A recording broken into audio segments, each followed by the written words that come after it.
एक समय की बात है। बिहार के एक छोटे से गांव में सुरेश नाम का एक मेहनती किसान रहता था। वो दिन रात खेतों में पसीना बहाता, लेकिन उसके दिल में हमेशा एक शंका रहती, क्या मैं कभी सफल हो पाऊंगा। कभी कभी इसी चिंता में वो चिड़चिड़ा हो जाता और अनजाने में अपने गुस्से का निशाना किसी और को बना देता। फिर एक दिन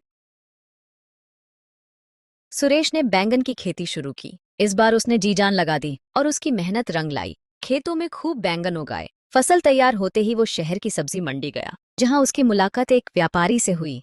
देखिए सेठ जी, मेरे बैंगन एकदम ताजे और फ्रेश है। मैं इसे अभी अभी खेत से ही तोड़ कर लाया हूँ। मैं तो इसे 20 रुपए किलो ही बेचूंगा। मंडी में नए आए हो क्या? तुम्हें मालूम नहीं है, इस बार बैंगन का स्टॉक बहुत ज्यादा है और कस्टमर कम। मैं तो इसे 8 रुपए किलो ही लूंगा। देना है तो बोलो, वरना रास्ता नापो। नहीं सेठ, मैं इसे इतने घाटे में नहीं बेच सकता। बाजार में और भी व्यापारी हैं। जा जा, देखता हूं कौन लेता है तेरा ये 20 रुपए किलो वाला बैगन। उसके बाद सुरेश मंडी के कई व्यापारियों से मिला, लेकिन कोई भी 8 रुपये प्रति किलो से 1 पैसा ज्यादा देने को तैयार नहीं था। गुस्से और बेबसी में आकर सुरेश ने अपने सारे बैंगन गांव के रास्ते में पड़ने वाले कुएं में फेंक दिए और करवा लिया खुद ही अपना नुकसान। कुछ दिनों बाद उसी गांव में एक बहुत ही प्रसिद्ध महात्मा जी का आगमन हुआ। जैसे ही ये बात सुरेश को पता चली, वो तुरंत ही महात्मा जी से मिलने पहुंचा और बोला, महात्मा जी, मैं दिन रात कड़ी मेहनत करता हूँ। हर बार सफलता पाने की पूरी कोशिश करता हूँ, लेकिन फिर भी मुझे कभी सफलता नहीं मिलती। आप ही कोई उपाय बताइए महाराज।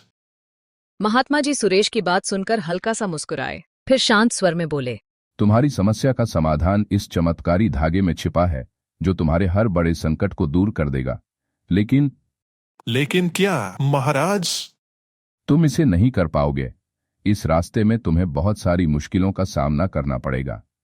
मैं कुछ भी कर लूंगा महाराज, आप बस एक बार आज्ञा तो दीजिए। ठीक है, तो तुम्हें एक रात श्मशान में अकेले बितानी होगी। सिर्फ तुम और तुम्हारे गले में ये चमत्कारी धागा होगा।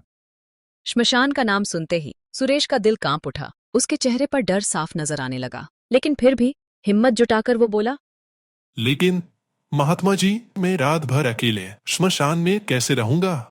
घबराओ मत, ये कोई मामूली धागा नहीं है। जब तक ये तुम्हारे गले में रहेगा, ये तुम्हें हर एक संकट से बचाएगा।